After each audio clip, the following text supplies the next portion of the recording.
Let me start this second event of the seminar series on the 50th anniversary of the Limit to Grow with Gaya Herrington. That you can see she's there waiting for us. Gaya, she's not an academic, we can say, and she came into looking at the world problem from the perspective of a large energy company, and at the same time, this perspective of a mom. Right. Yeah, Guy, do you want to say something to the people listening to you? We have kind of a few now in the listening to us. Yeah, I'm going to be talking a lot more. I just for now, just thank you very much for hosting, Roberto, and your team, all the people who worked to this, and thank you all for being here. Thank you for your time. Looking forward to the Q&A afterwards. Thank you, Gaia. So what we can say, the first thing I want to do is, of course, to thank a lot of people that supported us build this seminar series. So first of all, we have Synergy, Cambridge Environment, Energy, Natural Resource Governance Research Institute. Synergy is an interdisciplinary research institute looking at energy policy and very much focused on international law as well. So it's very practically focused. So we are academics, but at the same time, we are very practical on trying to find change in the real world, not just talking about that. We thank the Conservation Research Institute as well, part of Cambridge University, that was keen to support us in this initiative. Host us here. That host us here as well. Then, of course, the Club of Rome, that maybe we spoke a little bit about that in the previous seminar, is a crazy organization from 1970 looking at the change in the real world from the 50 years, really, now. So that's why it's the 50 years of the Club of Rome and also of the Limits to Growth. It was the first report then. And then we thank the Bennett Institute for Public Policy. Again, they were very keen on the social aspect and economics around what this particular seminar series. And then the Global Sustainability Institute at Anglia Ruskin University, which is doing also a lot of interdisciplinary research. That's where I used to work until 6 months ago. So we are going to talk more on Gaia's speech in a minute. But before going into that, what I want to do was to first of all, remember everybody about what's going to come next. So again, the seminar series is interdisciplinary. So today we have Gaya, which is going to talk about something quite quantitative, if we can say. And next week, we are going to have Julia Kim. She's program director of the Gross National Happiness Center of Bhutan. And she's going to speak about the measurement of progress. So I'm trying to criticize the way the economic progress is measured today to build a better way to do that. Then we go back to Ugo Bardi, who is a bit more technical on the modeling side. And then we have Manfreda Ramfele, who is the co-president of the Club of Rome. Then there is, again, myself, that I did a lot of work on limits of growth from perspective of finance, trying to build a large model of from World 3 into something more finance related. And then we have Yayati Ghosh, who is also one of the lead author of the book Earth for All, and she's going to close the seminar series. So it's going to be a very interesting set of speakers. So now, a few minutes talking about the background of what we are talking about here. So Limits to Growth is a very famous story. 1972, a team of scientists from the MIT, pushed by the Club of Rome. They came with this methodology called system dynamics, trying to model the entire planet, demonstrating how the global system will end up into some sort of catastrophe scenarios. And of course, what happened then is that they had a big shock around the world. They sold copies all over the places. I think this is the most sold book ever in science, arriving to 12 million copies or something like that. So based on that, people don't know very often that of this book instead. So Donella Meadows, that was one of the founding member of the team. Donella was much more the sensitive one among them. She's very, very smart. She passed away in the year 2000, sadly. One thing that happened after Limits to Growth was creating a shock. And of course, big institutions started like thinking about, oh my God, maybe we should change things around. So why don't we set up a way to understand global modeling?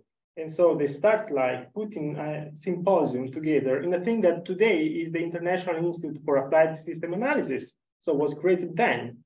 This book, Grow Up in the Dark, is that Donella Meadows took 10 years of reflection out of this symposium, where basically limits of growth was highly criticized by 7 other modelers who came together to present their own models.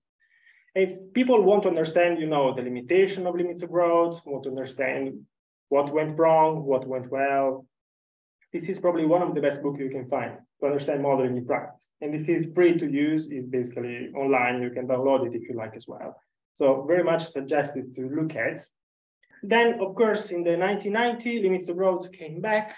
They were like, look, we didn't change what happened. We are keeping growing, so we are going to end up in collapse at some point. So they did that in 1990, in 2003, and still the world went in that direction. So that's one of the scenarios of the 2003 book, where they tried to basically say, if you do amazing technology scenario, we end up anyway in a food crisis, or people will not be happy anyway, okay?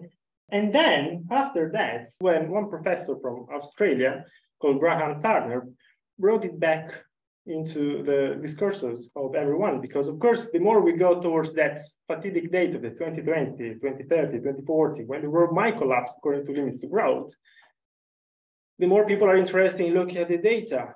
And together with that came, of course, Johan Rockström pulling out the planetary boundaries report, demonstrating, we are destroying completely. It's not just exponential growth. Is also the entire big picture. So limits of growth was, let's say, in comparison to planetary boundaries, quite rudimental, in the sense that the variables are very simple. You don't have biodiversity loss or things like that. You don't have sea level rise. You don't have fisheries. Planetary boundaries, of course, has a huge push in the direction of limits of growth, and that was the scientific evidence necessary. So together, these two were like a big inspiration to me, and they were definitely also a big inspiration to Gaya, that will speak more on this line of work. And again, Gaya Herrington, as I said, she's not an academic, so she did a lot of work in consultancy. She's currently vice-president on ESG at Schneider Electric. She's also a member of the Club of Rome and advisor. So what she did was really to do a comparison similar to Turner, but building up on that to do something more interesting she's going to talk about now. And that's why she went into looking at the limits of growth in so much detail and became also an author of Earth for All. That's why she's here today. And also very important to say, and she's going to talk a little bit more about that in a minute, she wrote a book that was published last month, October, 5 Insights for Avoiding Global Collapse. Thanks again to Gaya. Please, Gaya, if you feel like joining anytime, you're waiting for you now. Oh, I think I will then. Let me start by sharing my screen. Yeah, so this is great. Thank you so much. I'm very happy to be here. And thank you for the introduction, Roberto. Because I did, Roberto mentioned briefly my journal article. One of the things that you also stressed that I'm not an academic, and I'll tell you one thing that I don't like about academic journals is this passive tense where you can't use the I form and all those things, which creates a lot of distance, I think. And so after I wrote that journal article, I was asked to write a book about it. And I was like, great, I'm going to make it way more personal and way more really connecting to the reader. So, it's free. It's open access. The links are provided in the slides. So you judge for yourself. But that might be a more accessible read. So I'm going to skip over this because I was already introduced. Thank you.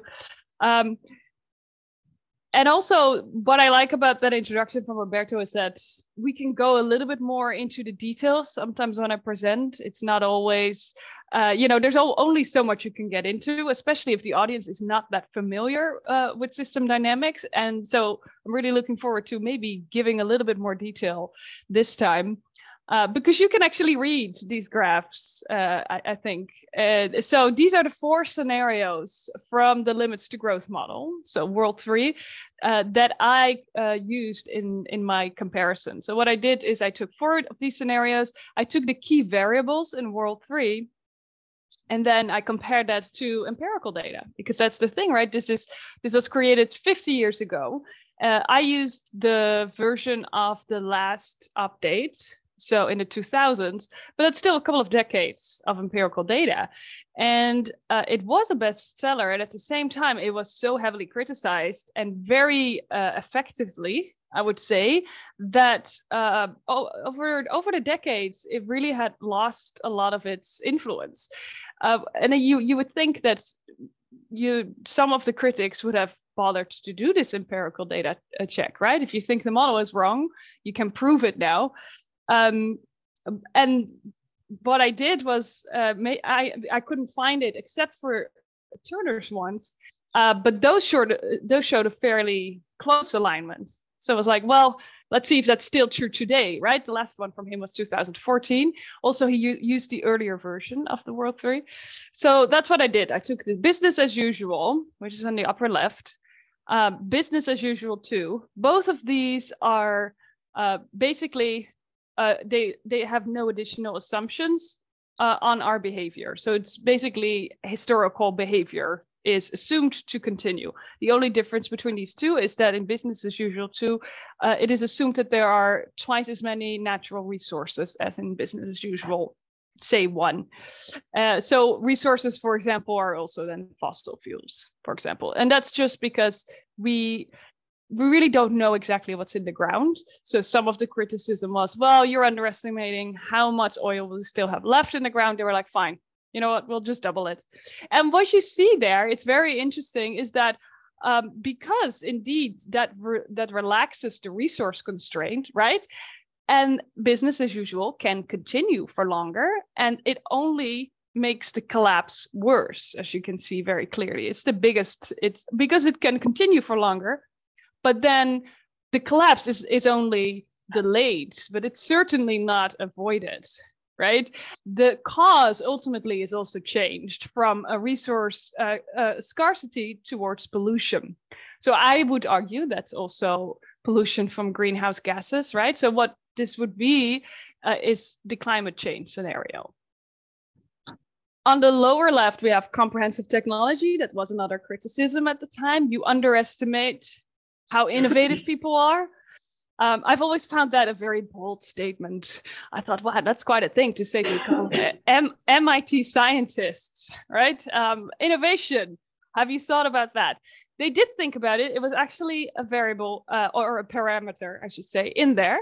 And we are very innovative, but it still takes time to develop things and then to mature it and then to spread it, right? So, but nevertheless, they put that at a rate at unprecedentedly high, so higher than we've ever been able to innovate in history.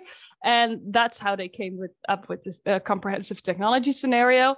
And what you see is that, yes, these very high innovation rates do avoid an outright collapse. You still see declines, but it's not as bad as in business as usual 2, for example.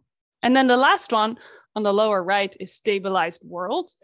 That absolutely assumes some behavioral changes from our historic behavior. And that's basically the only scenario where we can stabilize our welfare levels at a relatively high level as well.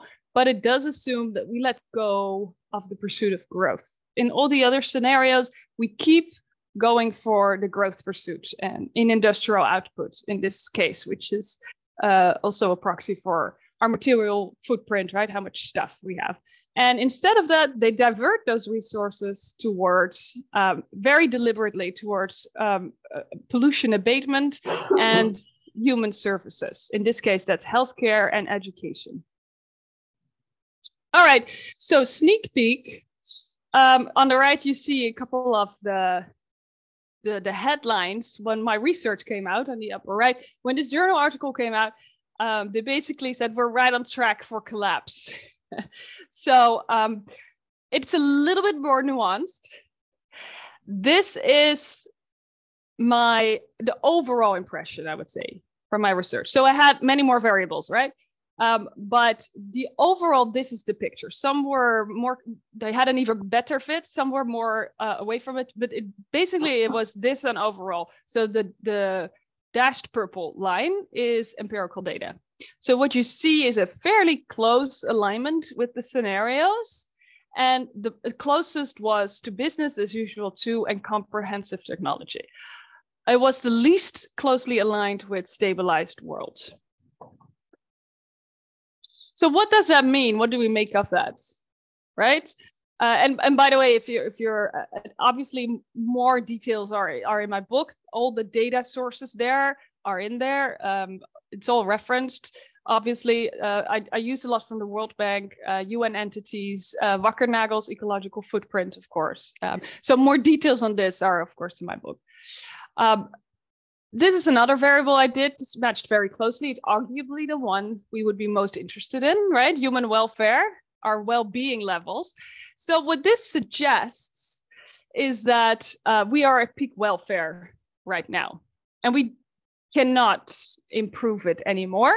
We have a choice whether we maintain it or whether it goes down from here. That's what World 3 indicates. And I would argue, given that it's a close alignment, a couple of decades into the future, we should take the dynamics that it shows seriously. So if we do that, then we have to conclude that holding on to growth is no longer an option. It will not happen anyway. And again, we can either consciously choose to let go of it, or it will halt by itself, perhaps as a result from ecosystem collapse, as in business as usual too. But on a more positive note, I would also say that we still have time for a deliberate course correction, right? Because we're farthest away from stabilized world, but as you can see, we're not that far from it yet. The scenarios are only starting to diverge right now, which means that we have a now or never opportunity to deliberately change course. It will not happen by itself. Again, we're not most closely aligned with that scenario, but we still have the power to change future data points, right? But in order for us to do that, we would have to change our systems at the most basic level. So the goal of our system, which is of course where we have the highest leverage, that needs to change away from growth towards something more in stabilized worlds. And what is that? Well, what are we doing there? Remember, we're gonna divert resources away from industrial outputs, and we're gonna lower, very actively lower our pollution levels, and diverted resources towards human services like education and healthcare. Basically what that means is this is somewhere where we say the goal of our society and the economy is to meet human needs within planetary boundaries. That's our new goal. So, and we'll come back to that a little bit. But this is, by the way, this is where I typically stop. And then I have a Q&A. But because this is a more curious audience, I think we can go a little bit further, and let me preempt that Q&A with a question that I get a lot. They say, well, this is a global model. What about distribution? That's an excellent question. So I think many people here are quite familiar with system dynamics, right? You perhaps know the causal loop diagrams like this. So the thing with inequality is there is a lot of these interesting dynamics about it. One key dynamic of inequality is that it's self-reinforcing. So if I already have, if I'm born in an affluent family, I typically have, statistically speaking, I'm more likely to have a good health and access to good education. If I have that, I have a much better chance of getting a higher paying job in the future. And that means that my children, if I choose to have those, will also be born in an affluent family, et cetera, et cetera. That's nice. It's the opposite if you're born in abject poverty. It's very hard to get out of that because the system is in that sense working against you, not just through education and health, of course, but as we also, as some of you probably also know, we know that through globalization, right, investment has a higher return than your labor. So if you already have wealth, you can invest it also in higher growth economies somewhere else. And then you get a much higher rate than your incomes in your in the domestic economy will be increasing every year. So if you're already wealthy, it's easier to make money than if you're not already wealthy. So there are so many of these reinforcing feedback loops, right? This is mine, so don't take it too seriously. I think really good causal loops, I think you will agree, are also always made in a group to make sure everybody's perspective is incorporated. Nevertheless, this is what I drew. And you see that all these different kind of a lot of reinforcing feedback loops are working together, and they're not just economic, right? It's not just health and then you have a better income. It's also social, because what do we see, for example, from studies in places with relatively more financial inequalities, people also become more tolerant towards social inequalities. So there's a lot of correlation between high economic inequality and gender inequality and homophobia, racial inequalities, which of course are then also their own self-reinforcing feedback loops. So we have our environment, right? I think it's fairly well known that a lot of the pollution seems to accumulate in places where people are poor, right? You don't find a lot of pollution in the affluent neighborhoods. That's all conveniently concentrated somewhere else, away from where the money is concentrated, basically. So with that, you have these enormous reinforcing feedback loops that basically come down to inequality breeds inequality. The good news is that it also works in the opposite direction. That's how it goes with systems, right? So there's a lot of work about this already being done, because inequality has, of course, increased over the years, especially within countries. And it's starting to tear at our social fabric. It's starting to tear at our functioning of democracy, right? But it's also in the opposite direction. This is one of many authors that has spent a lot of time writing about this. And he said, I like this quote of him. He says, it's almost magical how in more equal countries, human beings are happier and healthier, even those at the top. This is very important. The higher concentrated wealth doesn't even make the top rich healthier. Typically, rich people in Norway are way happier than rich people in Mexico. Or the US, for that matter. And so this is interesting, right? So we have this inequality that of course is nothing new. We've had inequalities throughout history, but there's been a lot of variation in how unequal societies were.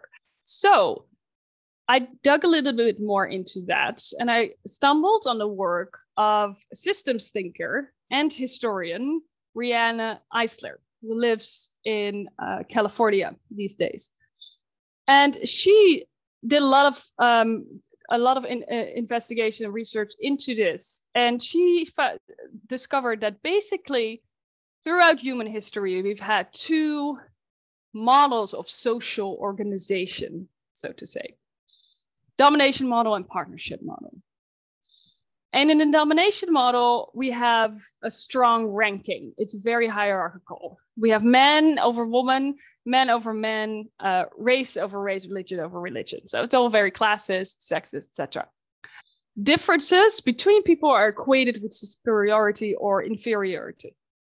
And there are these quite elaborate structures and different roles and that sort of thing. But and this domination model always led to an organization of society with a lot of inequality.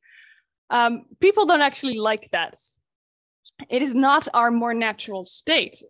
The partnership that I will get to in a minute is actually more prevalent in history.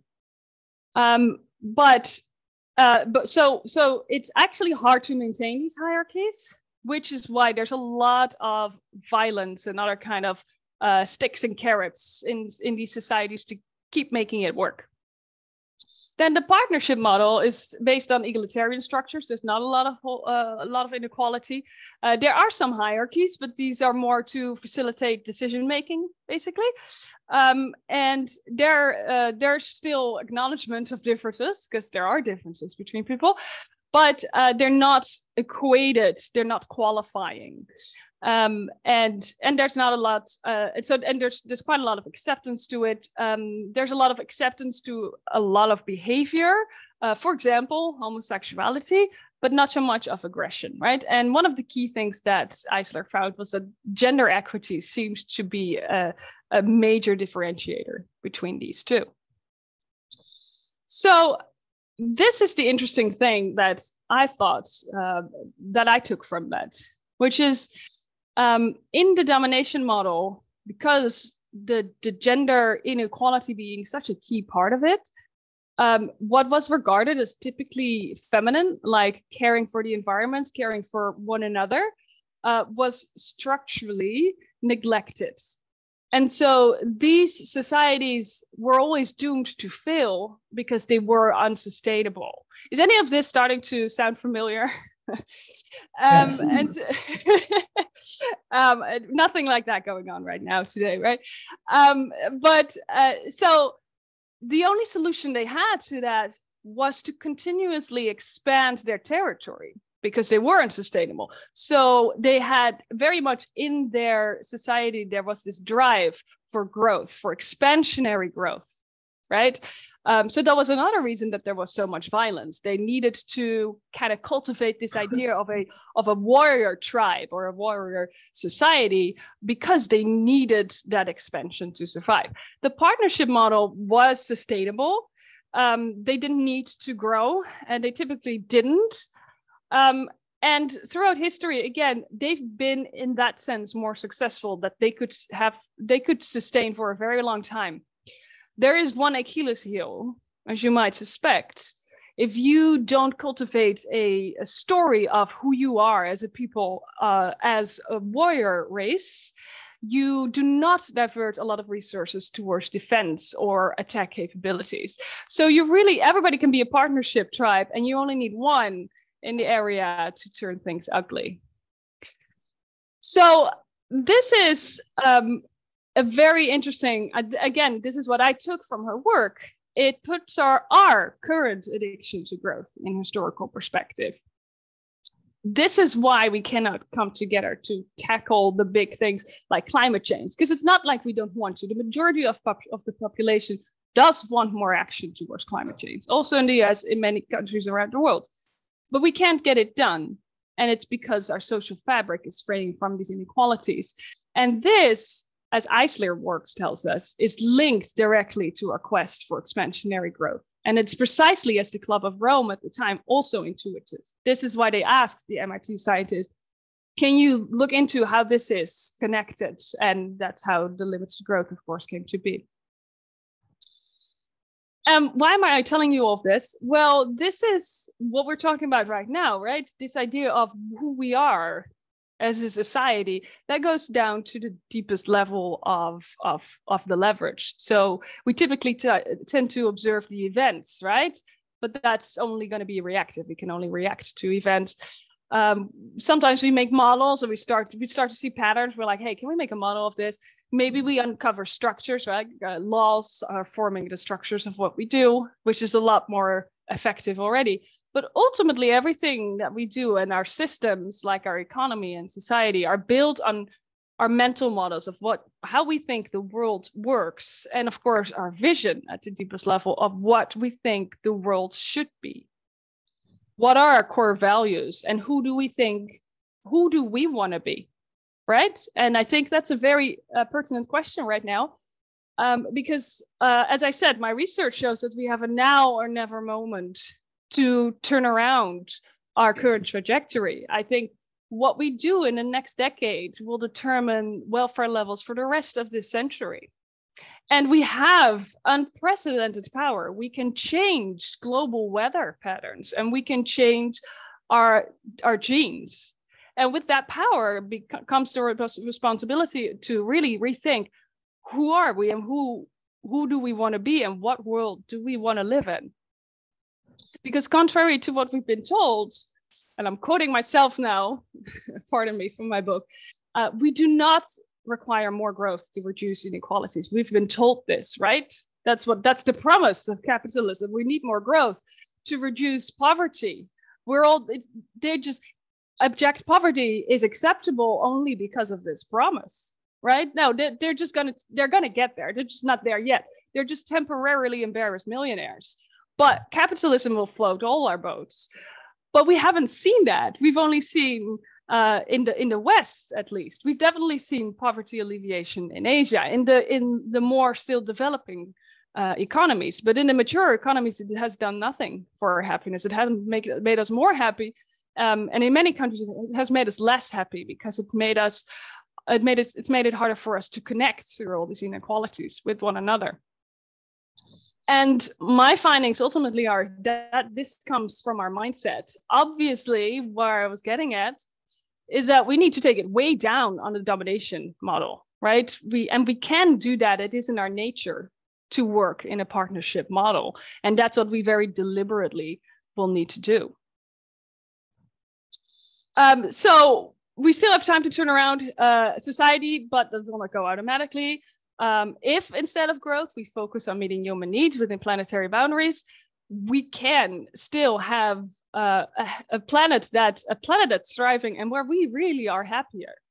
Will we do that? Right? It is a tall order.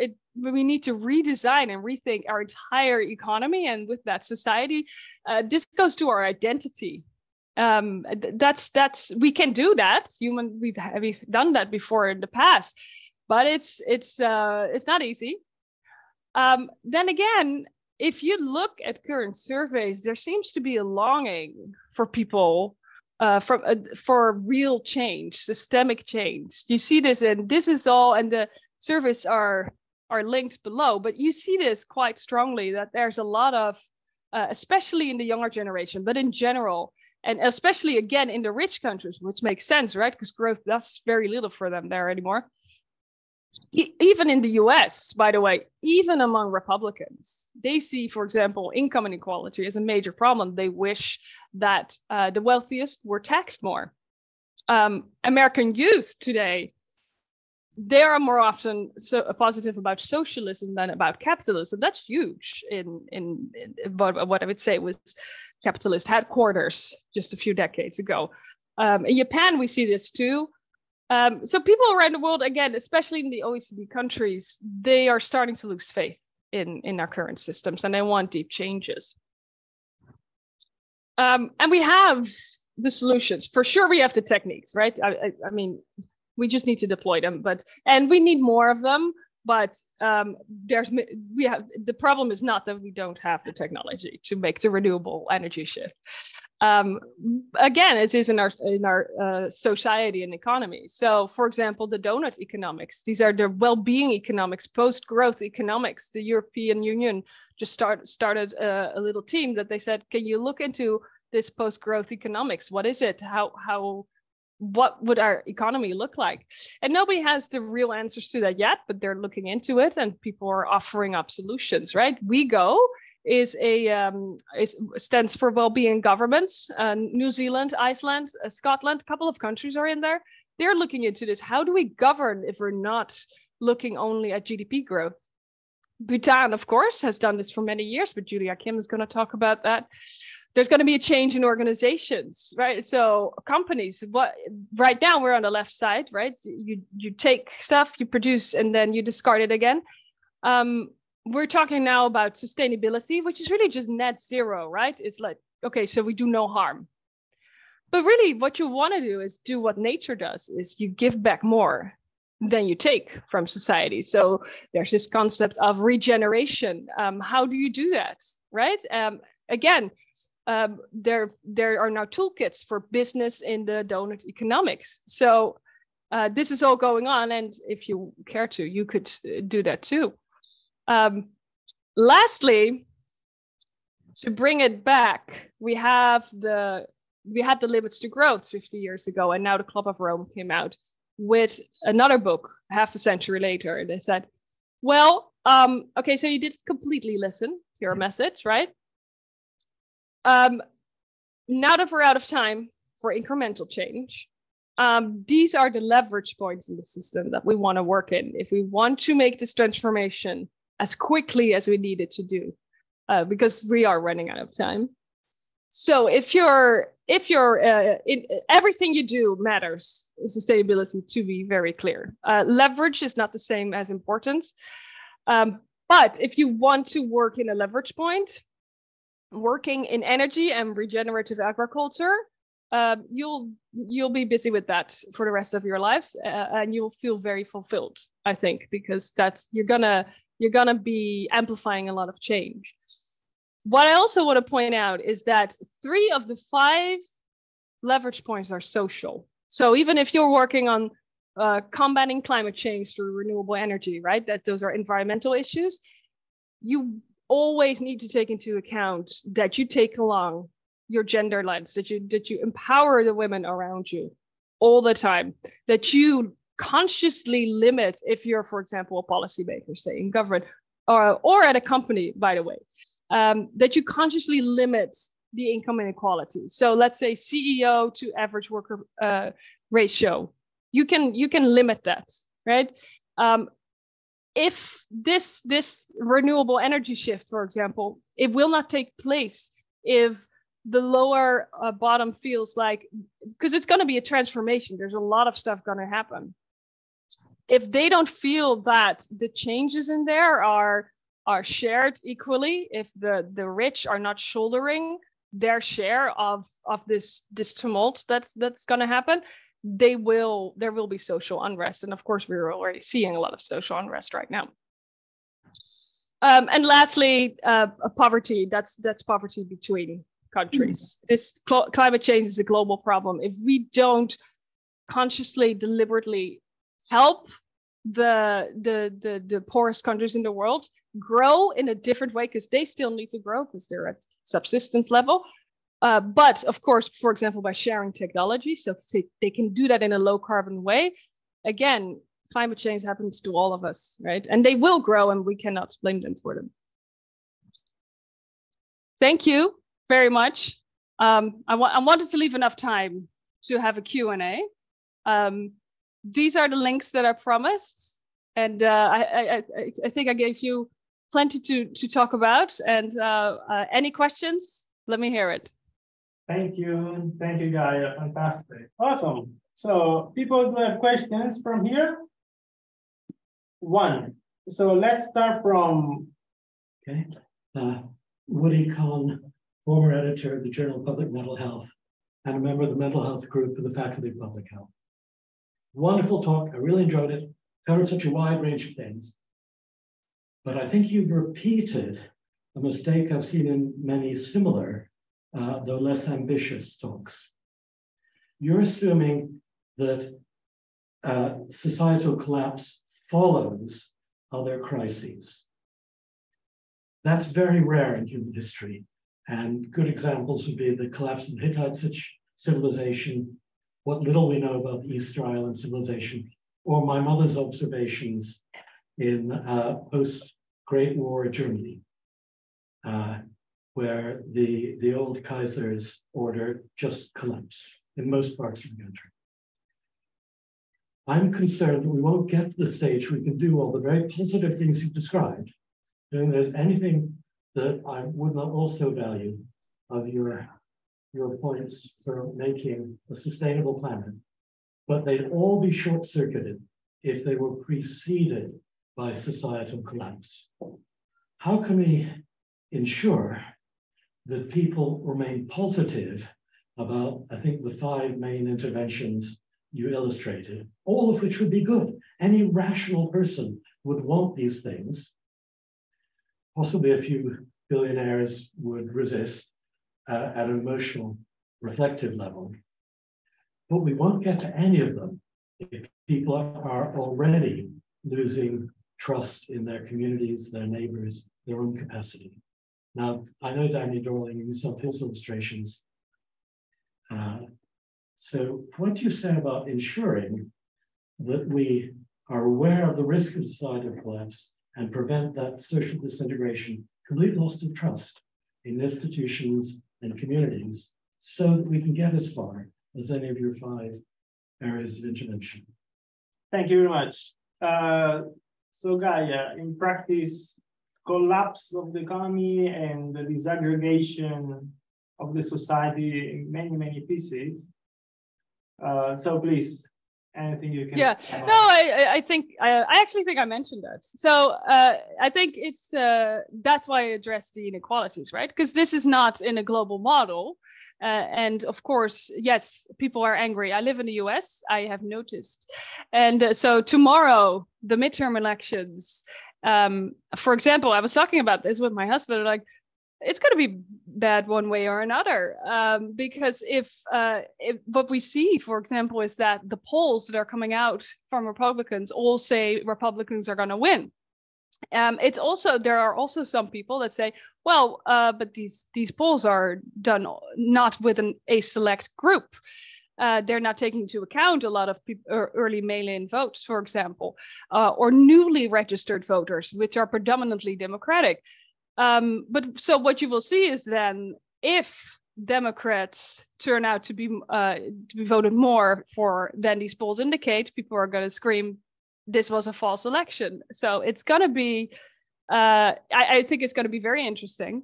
That's why the Club of Rome for this new model definitely included the inequalities. So there are 7 regions in there, and there's also a social unrest variable, because it's very true that this is going to precede any collapse, which I want to make clear is not the end of humankind, right? So any collapse is just, what a collapse means is a steep decline from previous levels. Nobody here is predicting the end of the world. That was also a criticism. So I think the Club of Rome and I agree that the social collapse in that sense will precede any of the other collapses. This is simply not in the World 3 model. That doesn't mean that that I didn't think it doesn't belong in there. That's why I went so much into the inequalities. I also think it's very clear that the Club of Rome this time, as I said, 3 of those 5 leverage points are social. So that's precisely what I meant there. This collapse from climate change, that we will not avoid it without first addressing the social inequalities. Quite simply. And it's the other way around too. I actually agree that probably we'll see the social collapse before we will see the environmental collapse. But the thing with system dynamics, what that teaches us is how these things are so much interlinked, right? So we cannot address one without the other. And so I think that's one of the key points also that system dynamics teaches us. I see this a lot. Where people are like, gender equality doesn't matter, because, I mean, if climate change happens, nobody's going to be happy. So we need to focus everything right now just on averting climate change. And I see their points, yet I think they're wrong, because what we need for climate change really to avert is deep behavioral change. And that's where it starts, with the social aspect. Thank you, Gaya. So at this point, I think I'll pick a couple of questions from the chat. We have, I think, enough time. So let's start from the first one that was proposed by Frederic Guerino, who works for COP15 in Montreal on biodiversity. So what he's saying is a question about the distribution of funds. And so in practice, at the moment, a lot of developments is done through things like the World Bank, trying to deal with these big global challenges. But the question is, what is your position, also from the private sector, on business-friendly initiatives and, things like Bill Gates, the Gates Foundation, or, Bezos Earth Fund, or things like that? What do you think the private sector can do to speed up? Yeah. Well, so everybody needs to do their part, right? So obviously, private sector financing is an indispensable part of the solution. I think foundations are also very useful. I will say, and I know this isn't I'm not saying that this is what Frederick mentioned, by the way, but this is a thing I've heard a lot, especially in America, and I would like to address that too. I hear a lot where people almost act as if that is a foundation is basically the same as paying taxes. So, you know, a lot of corporations, rich people don't pay enough taxes in America. I think that's very obvious. And then there's also the tax evasion, right, by corporations. But there's like, yeah, but they also give a lot more to charity than, for example, in Europe. So basically that evens out, right? And it does not, because these foundations set up by corporates will never go against the corporate interests of the ones who are funding them. This is a key difference with anything that international governments will do. So I do think, I think they are a part of it, but they are not a substitute for these funds, for example, also coming through the World Bank. Do these funds need some changes, some structural changes? Yes, that needs to happen too, but the fact that they're not working perfectly is no reason to say, well, how about we just do it through the foundations of these companies, because there's a lot of money that they give away. Again, I'm not saying that Frederick was, to be clear, I'm not saying that you were saying that. Okay, thank you very much. So the next question comes from Tracy. What's the likelihood that the redesign of the system will occur? And isn't that redesign will make things worse than what they used to be before? Yeah, so, you know, I address this in my book too. Will we? I don't know. I don't know the future. I truly don't know if we will. I do know that we can. I know we have the technology. I know we have the capabilities as human beings to make transformative changes. We've done that in history. We've also seen collapses in history, so it's both possible. In some way, a large part of the population have nothing to lose by these changes, which typically helps. But at the same time, they're also historically disempowered. So I truly don't know, but I do think that we can. I do think that we want to. I think the majority of people are gasping for change. I also think that the COVID pandemic, to some extent, showed that we can actually change this, because I agree that it wasn't a transformation, but we made some big changes overnight to our lifestyles. So again, for the common good, that actually to me shows that we can change. It wasn't enough, but I think that could be interpreted in two ways. But again, I'm not gonna say it's gonna be easy. That's I mean, that opportunity is gone. I think, you know, yesterday I happened to be in Dutch television and somebody asked me, well, I mean, isn't this what you're asking, a tall order? I'm like, yeah, I know. But you know what is also a tall order? Dealing with the after effects of ecosystem collapse. It's also a lot of effort. And I think those are very clearly the options that we have. Growing forever is just not an option. And I think I wish we had more leaders that were honest about that, because I think a lot of us know that we can't go on like this. I think it's very clear that it's unsustainable. And World 3 is hardly the first. At this point, my work is really old news. I was actually quite surprised that it went viral last year, because I was like, oh, we didn't notice, because like Roberto pointed out, we had the planetary boundaries mapped that said, oh, we're already transgressing a lot of them. We had Matthijs Wakkernagel's ecological footprint that says, yeah, we're above our footprint for many, many years. We had the IPCC report that says, code red, we're not going to make it this way. So it's those, I think it's very clear what our options are. And I think we have to be honest that none of them are easy. I think it's very clear that one of them is preferred. Okay, fantastic. I'll pick two questions together from the chat again, which I think relates closer to each other and a lot with what you said. So you said that growth forever cannot be done. The question is, how can international institutions for governments or political parties be persuaded to stop promoting economic growth? So that's one question, and that links to the big, question about green growth or big growth. What's the big and why? So stop growth, the growth, and green growth. When someone gives me 2 or 3 options, I'm like, yeah, is there a fourth?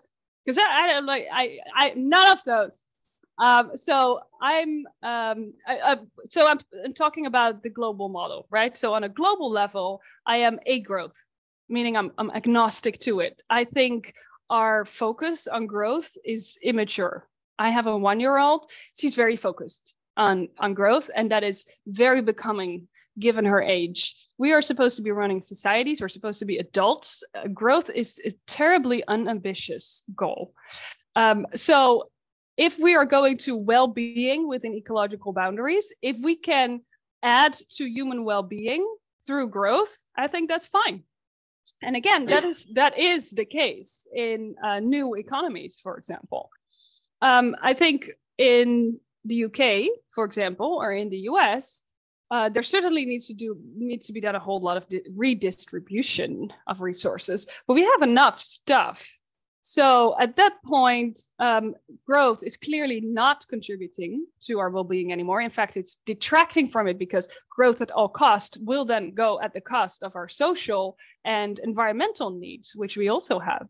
And so there, it's not contributing to our well-being, so it's not good. It's just that simple. So in practice, that would mean that for probably a yes in the UK, I will probably in policies mostly agree with degrowth activists or advisors. But again, in new economies, I think it would be the opposite. And there, I would probably be more than on the green growth side, where we say, okay, you can grow, and then let's try to do it without the large footprints that we've had in the West with that. Okay, thank you very much. Other 2 questions taken together about multinational corporations. So maybe you can give us a view as you work on one of them. So how do you think we should tackle the culture of impunity amongst multinational corporations? Okay.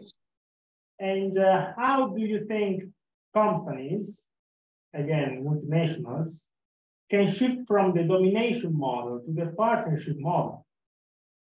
I think business leaders have to be honest that the way that the things that have worked in the past are not going to remain profitable in the future. And so I think some of them will not make that shift, and I don't think they will be in business in the future. You do see that corporations are starting to feel this. So some corporations are certainly starting to make that shift of what I showed earlier towards, okay, what does it mean to be a sustainable company? They're very much at the beginning still. I'm not sure if it's going fast enough, but ultimately that is how it will happen also from the inside. For example, when I was recruited by Schneider Electric, they told me, we want you to be our internal activist. And so that's, and if you have a company that understands that the past is no predictor of the future in this society anymore, then that's what you do. You listen to maybe a little bit your younger people, and not that I'm young anymore, I'm 41, but you listen to the internal activists that you have, and especially the really, the younger people, they are teaching me new things about mental health and how we need to deal with that in the workplace, right? So I think that is going on. I don't think all corporations will do it, but I don't know if this person is working at a corporation, but and this sounds very cliche, but ultimately that does come from you if you work there. This will come from the workers. They have the quickest access, and external activists can be very useful, and they can provide a very good stick. And then that's a great opportunity for you to come in and talk to the senior leadership and say, hey, I think this can work too for us. Okay, very Very good. So let's go back to a bit more the social aspect about education. And Nick, the question is, if you talk about education for women and other marginalized groups, do you not run the risk of further reproducing the educational model that brought us here, that is the colonial? Learning should also be made available to the current dominant groups, for they need to unlearn and relearn. So education for women, and what do you think the education should be about? Yes, that's, well, I mean, not that this has much impact, but just by the way, this is why I made my book freely available online. It is true that education for people in general, right? So it's true we need to do a lot of unlearning and relearning. I, for example, was my first master's was in econometrics, and I was schooled only in neoclassical economics. And then, only years later did I find out that wasn't a very useful economic model anymore. So that's definitely a thing. I agree. And it's true that does reproduce that same mindset. That's also correct. I agree that a lot of the solutions lie in making education way more accessible to everybody. This is especially true for women. For example, you see that when women have access to education, they typically tend to choose to have fewer children just out of themselves. So you can bring down the population pressures there without any force, because they just choose, because they're like, oh wait, they all of a sudden they see more options in their life. So that's something that's in the Earth for All book, where we need to expand that. Some colleges have been doing that. For example, the remote options offer a lot of possibility there. So that's something where new technologies, the IoT, really can help. Is it happening enough? No, because and again, this is not just for women, right? It's really also for democracy. Again, if you see like the best universities, well, I don't want to, no, some of the best universities are in America, but for the vast majority of Americans have no access to it. So the lack of knowledge that some people have, so quite basic knowledge, is also something that's not really helping democracy. Right. So we have protests sometimes where people are like, well, I don't want these solar panels here. Nobody has proven that they do not cause cancer.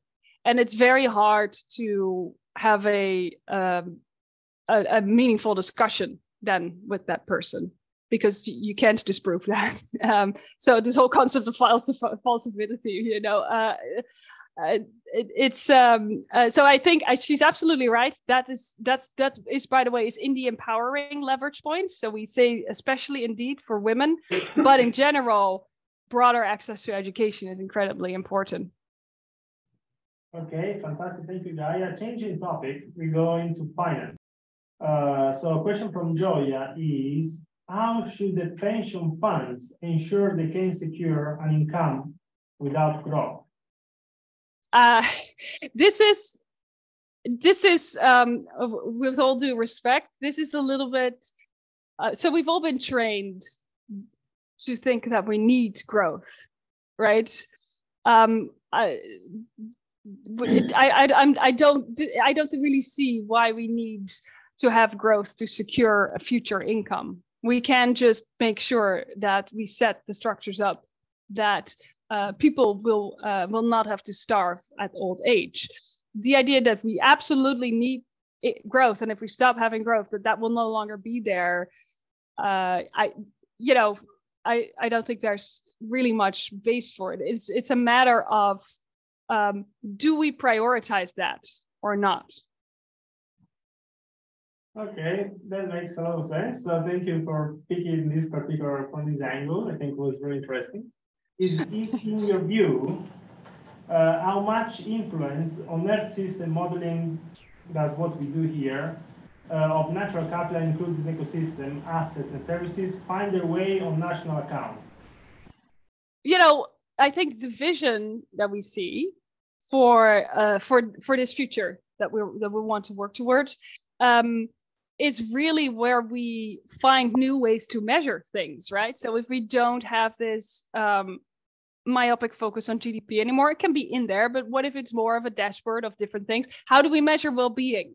How do we measure our natural capital? That should be in the national accounts, but we're still figuring that out, right? So before this, I worked at KPMG, and we have a lot of accountants there and auditors. And they're all changing only the financial aspects. The way oh my God, the different measurements we have for the financial health of a company, staggering. And we have so little. And they're also proxies for the financial health. They're discrete numbers. And so they exude kind of a precision. But the reason we need auditors is because they don't, because they can also be very inaccurate. So I think the same is true for well-being. I don't think it's harder to measure. That is something that we sometimes hear. I don't think natural capital is harder to measure. We just haven't prioritized it. So of course, if we put that into our national accounts, I think that's where future jobs will be. Future auditors and accountants will be working on these kind of measurements. And I think it's very important that we do that. I was at a conference in Geneva the other day. I was joining remote, but it was in Geneva. And I was very bummed to not be there because it was lovely.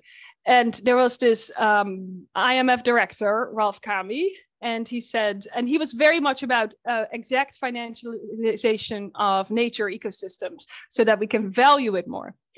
And he said, I get this question all the time, because I asked him this question too. I said, but nature's value is inherent, and putting a price on it is dangerous, because then when the other price gets higher, it's almost like we can sacrifice that part of nature. We can't. It exists for its own reason. And he said, I agree, and I hear this a lot. But the thing is, we say that nature is inherently valuable, but the truth is and for that, it cannot have a price. But the truth is, it already has a price in our current system, and it's zero. That's why it's dying. And so I think these measurements are and taking that into not just in all, also from corporations, I think is despite it feeling a little bit like it goes against your sense of what is sacred, I think is an indispensable part of the solution. Okay, thank you very much, Gaya. Now a couple of questions from the floor, please. Hi, Gaya. Thank you. This is fascinating. I have many questions I could ask, but I'll focus on one about. Can you introduce yourself? Sorry, I'm Rory Wilson. I work at CCI for Bank Mondo. I have a question about corporate governance, which is given you have a lot of private sector experience. But I mean, as I understand it, if Schneider were to make a very sensible decision and make you CEO, then you would have a duty to your shareholders to maximize a financial return to them. And in that position, I mean, my understanding of this is limited, but as I understand, you would be required to act in their best financial interest. And if you were to knowingly make a decision that might be the more sustainable or more environmental decision, knowing that it would materially reduce the financial return to shareholders, you would be breaking your duty, which is a legal duty to them.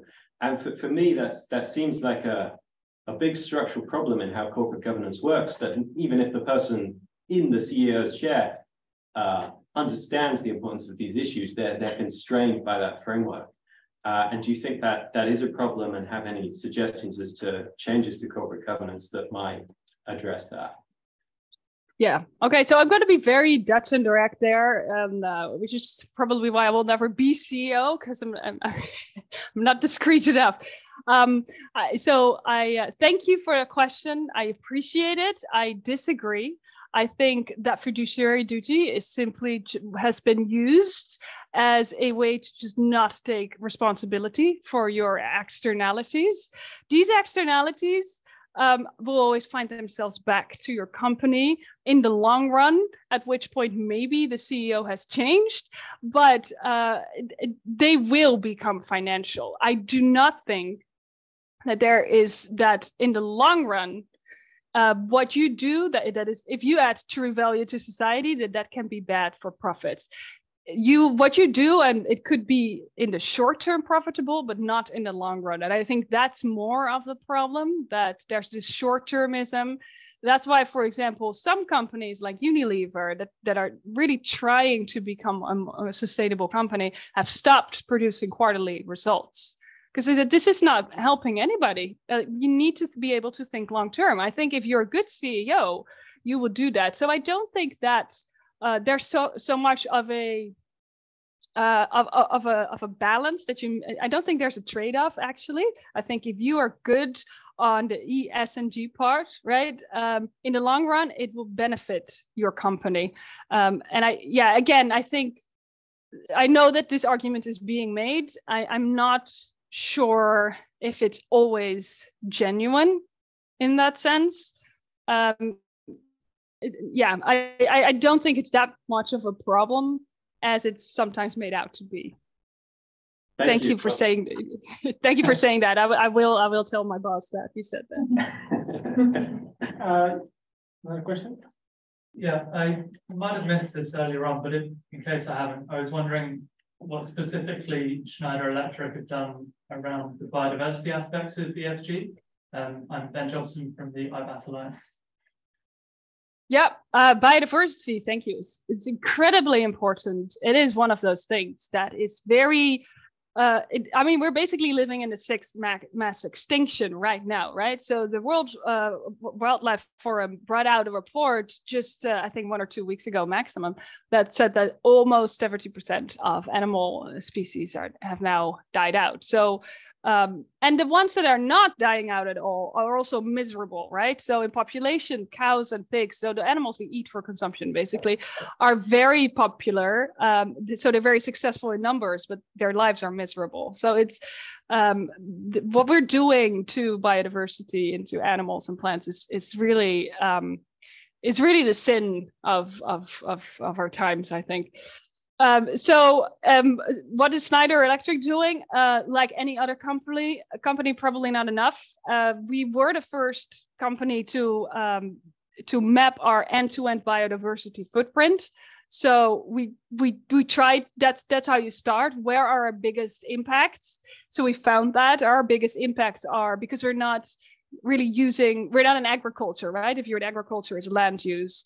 But in this case, it was mostly through our contributions to climate change. Even though we're working in the energy transition, our operations still also emit carbon. So we have a plan to bring that down, of course. But again, and then we're having plans to measure the footprint again, see how much better we did. We have made a commitment to zero deforestation now, but there's still a lot more to be done. The key thing to be done for any other company too, by the way, is supply chains, right? So we have a good idea of what we do, but then we have very long supply chains. So unsurprisingly, we found that our biggest biodiversity footprint is actually in our supply chains, where we have we have no direct influence, and so we have less influence. We have some, but we still need to map that like any other company, and that's something that we're committed to doing in the future, but we haven't done yet.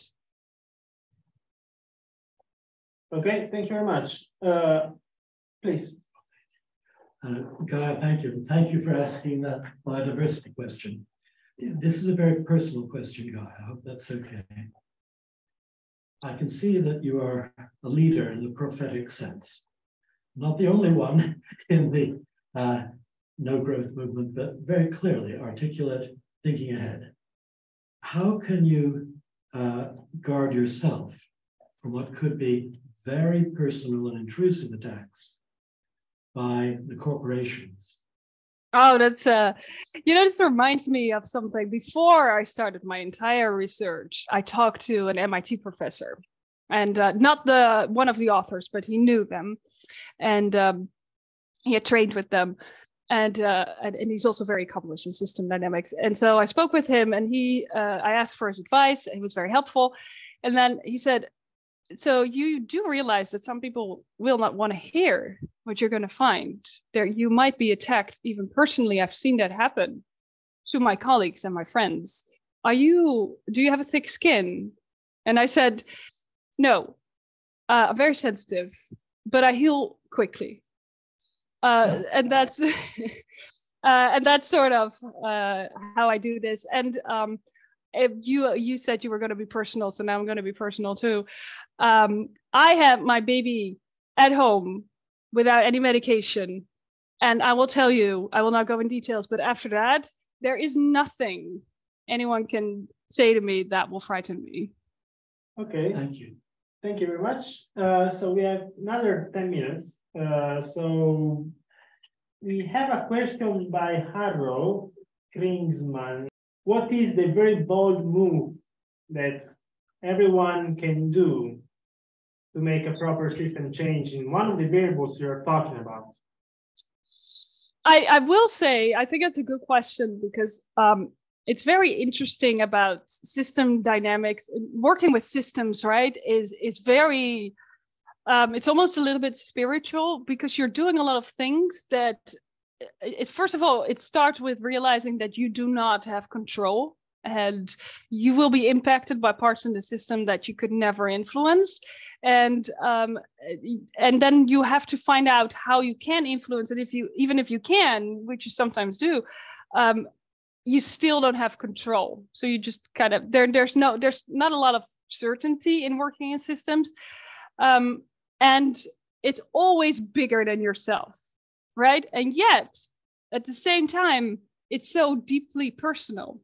That's really where it starts. And that's, for example, Christiana Figueres, who was the architect of the Paris Agreement. She said that too. She said, I had to change my own attitude before I could get everybody else to agree on that Paris Agreement. So I think it starts with this question: what can I do? The unsatisfying thing is that I cannot answer that for you. I can only give you some guidance. I can tell you what helped for me. I can tell you these frameworks and maybe the leverage points, but ultimately, this is really something that you, I think, have to find for yourself. I will say that I think it's important that your actions align to some extent. So in that sense, it's important that how you spend your money, it aligns with what you stand for example. I will also say that to give yourself some slack, because if you operate in a system that's based on not pricing in harmful externalities, it's impossible to have your needs met without causing harm somewhere. So if you are holding on too much about being perfect, you will be completely paralyzed in ever doing something. So I think it's important that you avoid the most important companies, but also at the same time, I think if you, for example, I personally don't eat beef because of its disproportionate impact. But if you, but before this, for example, I was a vegan. But then I read that it might take away some nutrients for my baby, and so when I was pregnant, I started eating meat. And that's what I mean, right? You have to be, in that sense, it's important. I think it's a good question to always ask yourself, while at the same time, be kind to yourself as well. Thank you, Gaya. So I also have a question, if I can ask that. So you spoke a lot about your two models, the domination model against the partnership model, right? That was part of your book and presentation. I think is very, very interesting. So in the context of your presentation, you also spoke a lot about reinforcing loops, because reinforcing loops are the engine for change, right? It sounds like a small thing, but you end up in exponential growth. Maybe a partnership model can exponentially increase its magnitude to basically cover up the dominance model at some point, right? Now, the question is, how do you feel you can reinforce the partnership model against the domination model? And if you are one supporting the partnership model against somebody, or a lot of people support the domination model against you, how do you deal with that? There is a question linked to this, which is about should be the government taking care of this directly, or is there anything else that is available there, any other mean to get to that type of result? Yeah. So yeah, that's my question. Thanks. Yeah. No, I think that's a key question, right? So if it starts with our mindset, then how do we amplify the partnership model and take it down on the domination part? And again, it does very much depend on location. So it's hard to really answer that without becoming a bit generic. But we have had these discussions because, as you know, one of the key parts is gender equality, right? So I think that, for example, might specifically for men actually hold something. If you talk about making sustainability and making this sustainability transformation personal, then countering that sexist bias that we all have. So you don't need to feel bad about it, but it would really be helpful if you are conscious of it in the way you talk to women, maybe about them. I think that's for example, is something that everybody can do, right? That's why I'm mentioning it. To stay on that topic, where you said government, for example, it's very interesting to see how different government policies work out, because in some countries they install gender quotas, things to empower women, and it works out very differently in different settings, because if enough majority and enough people in that population feel like it's important, they will accept that policy. But what you will see is if it's not broadly enough carried, then there's a feedback in domestic violence increases, etc.